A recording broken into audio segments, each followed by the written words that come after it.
First piece of advice, remember when your assignments are due so you can hand them in on time and you don't have to start it in your bed.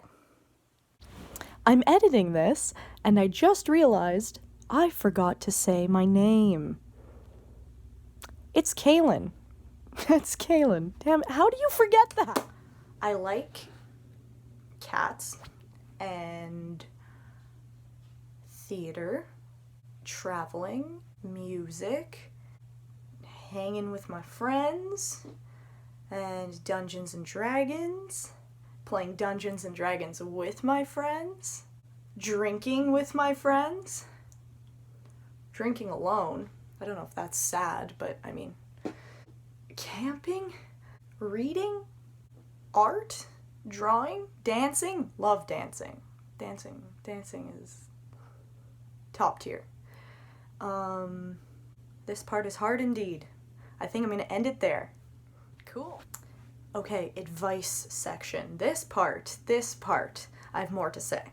My first piece of advice is, if this is your 16th year trying to figure out what the hell you want to do with your life, that's okay. It's also mine.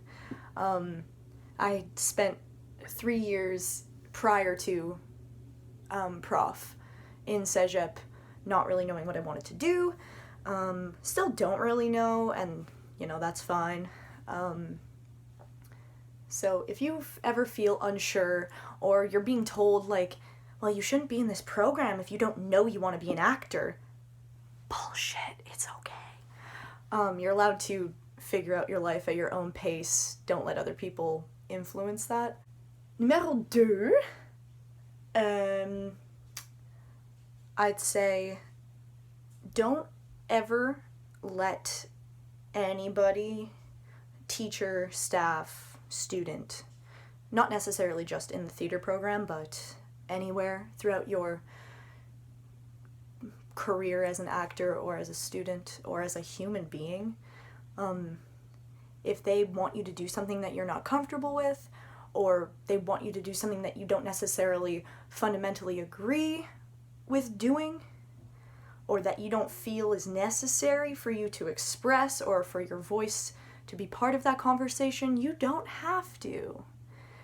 Even if you're being graded on it, I don't know. I'm kind of a F the system type of person, so if you're not as, like, I don't know, confrontational in those senses, like, don't worry, you can also just, like, shut up and do it, but, like, if you are worried about that, just know that it's okay, and you will have class representatives that will speak on your behalf, or you can even come to somebody in second or third year. I don't know what number I'm on already. 3. I used to love math. You lose it, kids. 3 would be, allow yourself to be open. And for some people, that's easier than others. I sort of observed when I first got into theater that I was not like a theater kid. Like, so many people in my class were more open, more expressive than I was. Like, I had just come from studying film for 2 years, and like other sorts of art, but it was all like behind the scenes. Like, I love editing, I love cinematography, I love all of that, but that's all like quiet behind the scene type of stuff. Like, I fundamentally understand and can feel all these things, it's just I usually just don't express it, or express it in a different manner. But so it was really hard to do that at first, but once you allow yourself to do that, it will truly change what acting and what theater can mean for you. And it's okay if it's hard. Don't feel like you're bad just because it's hard, because that's what I did. I thought it was shit.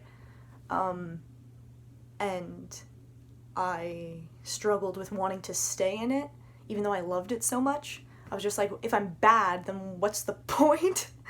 Or at least for me, to get over that was to really just open yourself and allow yourself to feel whatever you're feeling and express it, and let yourself feel what other people are feeling, and like, I don't know, allow for like an ebb and a flow. Because mine was usually only one way. Like, I could feel everybody's presence and their feelings and my own, but it was never really the other way. I don't know if that made sense. Sure made dollars. Respect Alicia. No matter what you do, respect Alicia. Don't let the days just go by. Even though some days might be hard and you might not be thinking about theater and you might be thinking about all the other shit that comes with life, try to at least hold on and really immerse yourself into the days where you feel you can. Because I've been through a lot of great moments in my life. I can't lie. And a lot of them have happened in the past 2 years. So yeah, just remember that time is still moving forward. Personally, I don't like to believe in time. I think it's fake. But I like physics too much to think it's fake, really. So I kind of have to believe it. So as much as, like, I don't want time to feel real, it is, and Prof will end, the days will end, the times will end, the show will close, if you will. So just try to be present in those moments. You'll thank yourself later. Remember to still have a life outside of theater. Holy shit. Remember to have a life outside of theater. You cannot have theater without life. Terry will eventually say this to you, I promise. But it is completely true. You need to go out and experience life. If you sit in your room and you go to school, and then you sit in your room, and then you go to school, and you only talk to theater people, with people who have like a similar mentality as you, with the same interests as you, you're not diversifying yourself. And what is theater about? It is about diversifying the human experience. It's about, like, dissecting it and looking into it. And if you're looking into the same frog every day in science class, you're going to be like, okay, I get it. Gotta look at other frogs and other species of animals. So having your outside group of people, or just yourself, or doing things that aren't directly related to theater all the time, will help you in your theater, because how many plays are about theater? Very few. Very, very, very few. Most of them are about just the human experience. So go experience your human experience. Human experience. I think that's it. This is probably way too long.